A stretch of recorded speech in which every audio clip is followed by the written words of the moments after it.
नमस्कार भाइयों बहनों, मैं सुमित अग्रवाल आप सभी का स्वागत करता हूं अपने इस YouTube चैनल में जिसका नाम है ब्रह्म काया।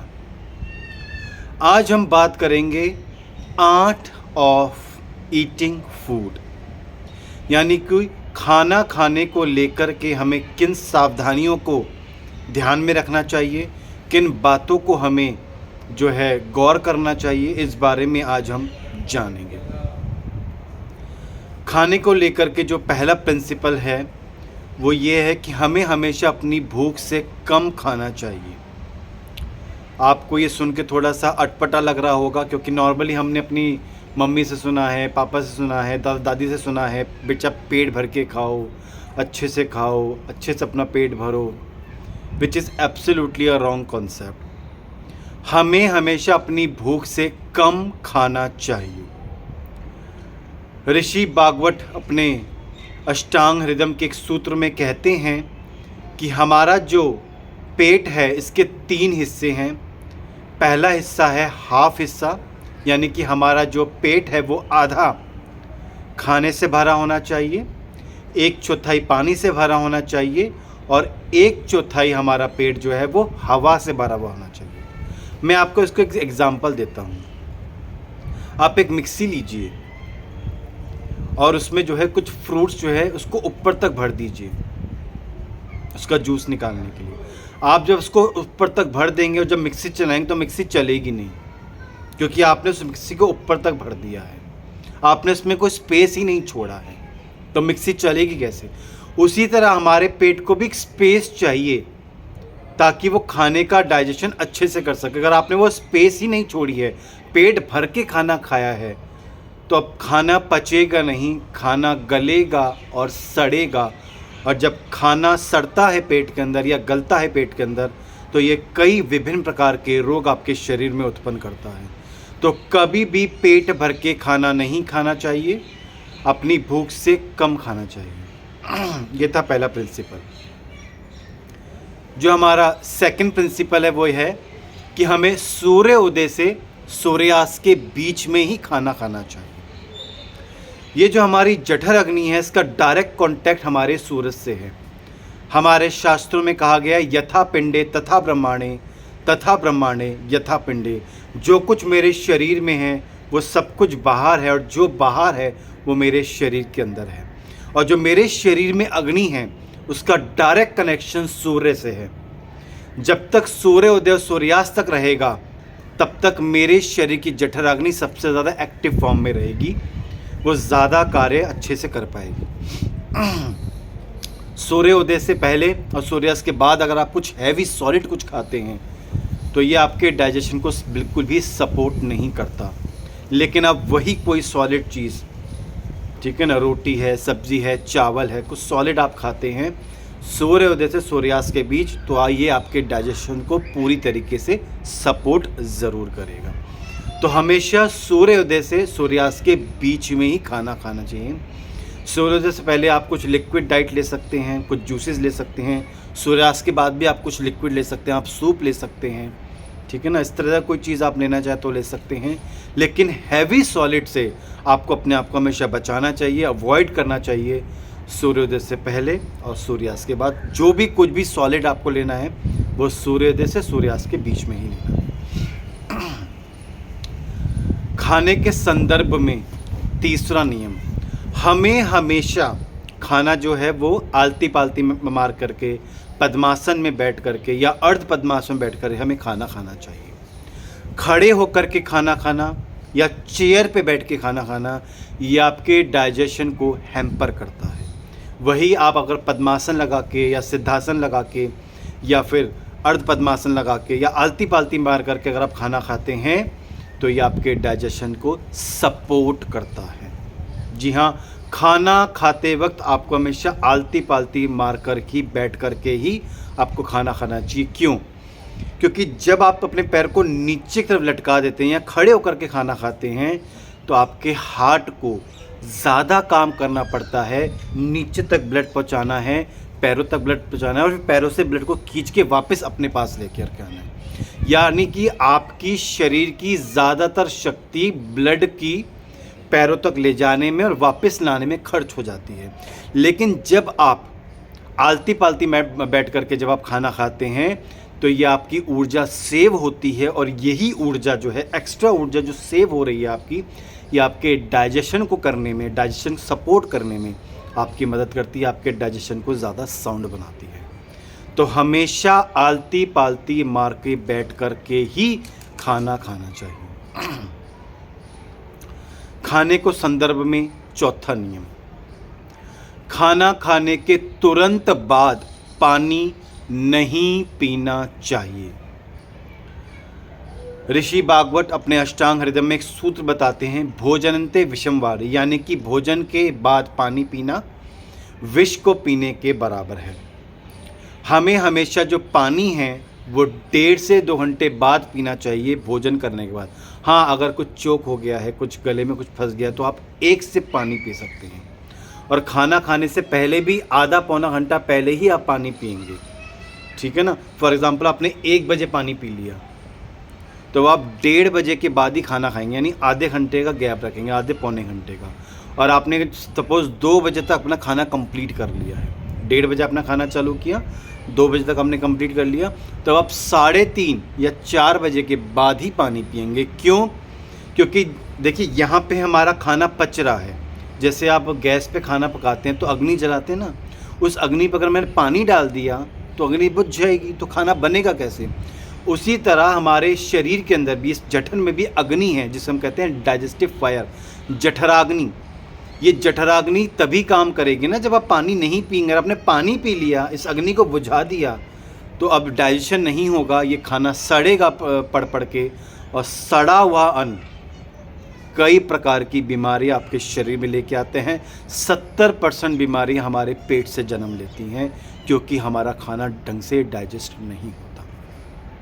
तो इस नियम का ज़रूर पालन करें, खाना खाने के कम से कम 1.5 से 2 घंटे बाद ही पानी पिएं। खाने को संदर्भ में अगला नियम, खाना खाने के तुरंत बाद वॉक ना करें। जी हाँ, मैंने कई लोगों को देखा है, वो रात को खाना खाते हैं या सुबह खाना खाते हैं, वॉक पे निकल जाते हैं, which is absolutely a wrong practice. खाना खाने के बाद अगर आप वॉक करने जाएंगे तो आपके खाना का जो डाइजेशन है वो ढंग से नहीं होगा।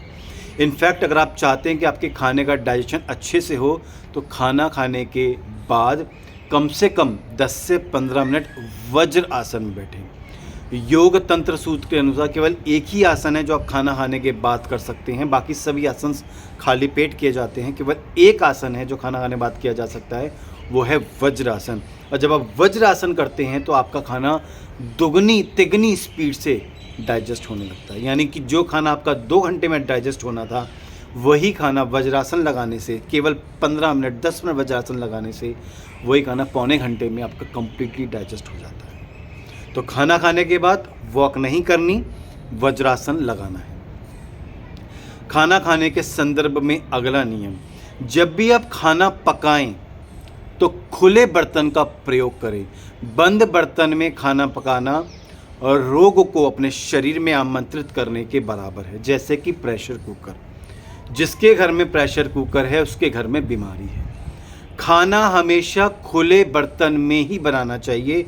खाने के संदर्भ में ऋषि भागवत अपने अष्टांग हृदय में एक सूत्र बताते हैं कि खाना बनाते समय सूरज की धूप की किरणें का स्पर्श होना चाहिए, नहीं तो पवन का स्पर्श जरूर खाने को लगना चाहिए।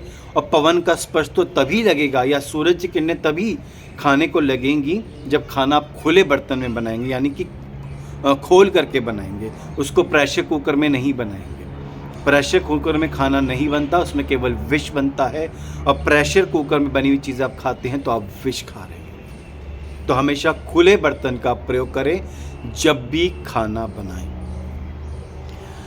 खाने को लेकर के हमारा अगला नियम, जब भी आप खाना खाएं तो ये इंश्योर करें कि आपके खाने में 6 रस ज़रूर होने चाहिए। आयुर्वेद में इसे षड्रस बोला गया है, और ये षड्रस हैं मीठा, खट्टा, नमकीन, कड़वा, कसैला और तीखा। यानी कि ये 6 के 6 रस आपके खाने में ज़रूर होने चाहिए। ऐसा नहीं केवल आपने मीठा खाया और दूसरे रस को छोड़ दिया, या आपने खट्टा खा लिया बाकी रस को छोड़ दिया। आपके शरीर में बीमारियां ज़रूर आएंगी। ये इस आपके शरीर को 6 के 6 रस चाहिए एक स्वस्थ जीवन को जीने के लिए। खाने के संदर्भ में हमारा अगला नियम, आपका खाना कम से कम 80% अनकुक्ड होना चाहिए और 20% कुक्ड होना चाहिए।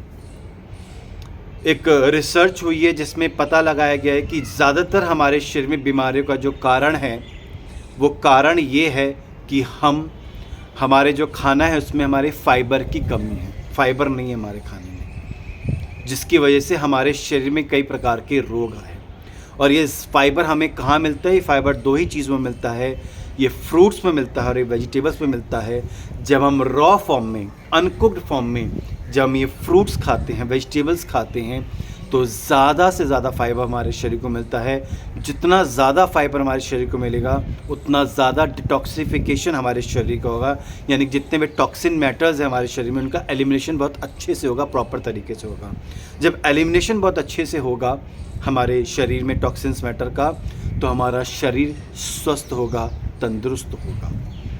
तो कम से कम 80% आपका जो खाना है वो अनकुक्ड होना चाहिए, केवल 20% खाना ही आपका कुक्ड होना चाहिए। इस बात का ध्यान आपको रखना है। खाने को लेकर के हमारा अगला नियम, खाना खाते वक्त ना तो आप मोबाइल देखेंगे, ना आप टीवी देखेंगे और ना ही आप गॉसिपिंग करेंगे। भोजन खाना यानी कि खाने को ग्रहण करना, ये भी एक प्रकार की एक पूजा है। जी हाँ, जैसे आप मंदिर में पूजा करते हैं और आप शोर शराबे में पूजा करेंगे तो आपका पूजा में मन नहीं लगेगा। उसी तरह जब आप खाना खाते हुए टेलीविज़न देख रहे हैं, मोबाइल में कुछ देख रहे हैं, वेब सीरीज़ देख रहे हैं या गॉसिपिंग चल रही है, तो आपकी जो अवेयरनेस है वो इधर उधर भटक रही है, तो ये डाइजेशन को सपोर्ट नहीं करेगी। आपके डाइजेशन को तभी सपोर्ट करेगी जब आप बिल्कुल साइलेंस में बैठे हैं और आपकी सारी कॉन्शियसनेस, आपकी सारी अवेयरनेस केवल खाने के प्रति है। खाना एक प्रकार की पूजा है। ये पूजा है आपके शरीर की, क्योंकि इसी खाने से, इसी भोजन से आप कई प्रकार के मिनरल्स, विटामिन्स जो है ग्रहण करते हैं, जो आपके शरीर को चाहिए। इस शरीर को चाहिए वो विटामिन्स, वो मिनरल्स, वो स्टार्च, वो कार्बोहाइड्रेट, वो फैट इस शरीर को चलाने के लिए। तो खाना खाते वक्त आपकी सारी कॉन्शियसनेस, सारी अवेयरनेस केवल खाने के प्रति होनी चाहिए। और मैं फिर कह रहा हूँ, खाना एक प्रकार की पूजा है, एक प्रकार की आराधना है, एक प्रकार की साधना है। और कोई भी पूजा शोर शराबे में या इधर उधर ध्यान करके नहीं हो सकती। वो केवल एक ही समय पे हो सकती है, जब आप बिल्कुल शांति पर रहें, स्थिर रहें बिल्कुल, तभी वो पूजा हो सकती है। वो पूजा तभी सफल मानी जा सकती है। हमारा अगला नियम, आपको आपके खाने की शुरुआत हमेशा अनकुक्ड से करनी है और फिनिश कुक्ड पे करना है। यानी कि आपके पास कोई प्लेट आई खाने की, आप खाने के लिए बैठे हैं, ठीक है ना, आपके पास प्लेट आई है, 2 प्लेट आई है। एक प्लेट में सब्ज़ी है, रोटी है, ठीक है ना, चावल है, दाल है, और एक प्लेट में जो है सैलेड्स रखे हुए हैं, ठीक है ना। तो आपने क्या करना है, आपने सबसे पहले सैलेड खानी है। सबसे पहले सैलेड खाने हैं, आपने अपना सैलेड कंप्लीट करना है। उसके बाद ही, यानी कि पहले अनकुक्ड लेना है, उसके बाद ही कुक्ड लेना है। क्यों? देखिए, अनकुक्ड जो भी आप रॉ फॉर्म में लेते हैं ये बहुत जल्दी डाइजेस्ट हो जाता है, और जो आप कुक्ड फॉर्म में लेते हैं ये लेट डाइजेस्ट होता है, ये टाइम लेता है डाइजेस्ट करने में। अब आपने कुक्ड पहले खा लिया और अनकुक्ड बाद में खाया, वो जो अनकुक्ड जल्दी पच सकता था, जल्दी डाइजेस्ट हो जाता और जल्दी हमें न्यूट्रिएंट्स मिल जाते, अब वो डाइजेशन लेट होगा, न्यूट्रिशन भी हमें पूरा नहीं मिल पाएगा, और जो मिलेगा भी वो भी बहुत लेट मिलेगा। तो हमेशा खाने की शुरुआत अनकुक्ड से करें और फिनिश कुक्ड से करें, हमेशा इस बात का ध्यान रखें। खाने को संदर्भ में हमारा अगला नियम, विरुद्ध आहार से अपने आप को हमेशा बचा करके रखें। यानी कि रॉन्ग फूड कॉम्बिनेशन कभी भी ना लें। जैसे कटहल और प्याज एक साथ आप खाएंगे, ये आपके शरीर को बीमारी देगा। आपने अभी एक गिलास दूध का पिया, उसके बाद ठीक आपने जस्ट 5 मिनट बाद आपने एक नींबू का पानी का गिलास ले लिया, तो क्या होगा, ये आपके शरीर में बीमारी लेकर के आएगा। आपने अभी बिल्कुल एक बाजरे की खिचड़ी खाई घी में लगा करके, अच्छे से घी में उसको ले करके आपने बाजरे खिचड़ी खाई। और घी की बाजरे खिचड़ी खाने के बाद आपने 1 चम्मच शहद ले लिया, आपने अपने पूरे शरीर को जहरीला बना दिया, कई रोगों से आपने ग्रस्त कर लिया। यानी विरुद्ध आहार, रॉन्ग फूड कॉम्बिनेशन से अपने आप को हमेशा बचा करके रखें। तो ये वो सभी नियम थे जिन नियम का पालन करके हम जो है एक अच्छा स्वास्थ्य पा सकते हैं, कि हम इन नियमों पे चल करके जो खाने के संदर्भ मैंने आपको अभी बताए हैं, इन सभी नियमों का पालन करें। जब आप इन नियमों का पालन करेंगे, आप देखेंगे कि आपका जो शरीर है वो निरोगी हो रहा है, आरोग्यता की प्राप्ति हो रही है, और जो रोग आपके शरीर में वो भी धीरे धीरे जाने लगेंगे, अगर आप इन सभी नियमों का पालन करेंगे जो खाने के संदर्भ में मैंने आपको बताए। अगर आप मेरे नेचुरोपैथी का कोर्स ज्वाइन करना चाहते हैं तो आप मुझे व्हाट्सअप कर सकते हैं, नेचुरोपैथी कोर्स डिटेल मेरे नंबर पर 9654561765। जैसे ही आप मुझे इस व्हाट्सएप नंबर पे ये लिख के भेजेंगे नेचुरोपैथी कोर्स डिटेल, तो मैं आपको अपने नेचुरोपैथी कोर्स की डिटेल आपको व्हाट्सएप कर दूंगा, जिस कोर्स को ज्वाइन करके बिना किसी एलोपैथिक मेडिसिन को लेकर के आप एक स्वस्थ जीवन जी सकते हैं, एक स्वस्थ जीवन प्राप्त कर सकते हैं। मैं आशा करता हूँ मेरी दी हुई जानकारी आपको काफ़ी उपयोगी लगी होगी, और अगर आप चाहते हैं कि भविष्य में जानकारी आपको इसी तरह प्राप्त होती रहें तो प्लीज़ मेरे चैनल को सब्सक्राइब करें, लाइक करें, बेल आइकन बटन को ऑन करें, ज़्यादा से ज़्यादा मेरे इस वीडियो को अपने फ्रेंड्स कलीग्स के साथ शेयर करें, ताकि वो भी इस जानकारी को प्राप्त करके अपने जीवन को लाभान्वित कर सकें, आरोग्यवान बना सकें। मैं सुमित अग्रवाल अपनी वाणी को यहीं विराम देता हूँ। बहुत बहुत धन्यवाद। भारत माता की जय। जय हिंद। वंदे गौ मातरम।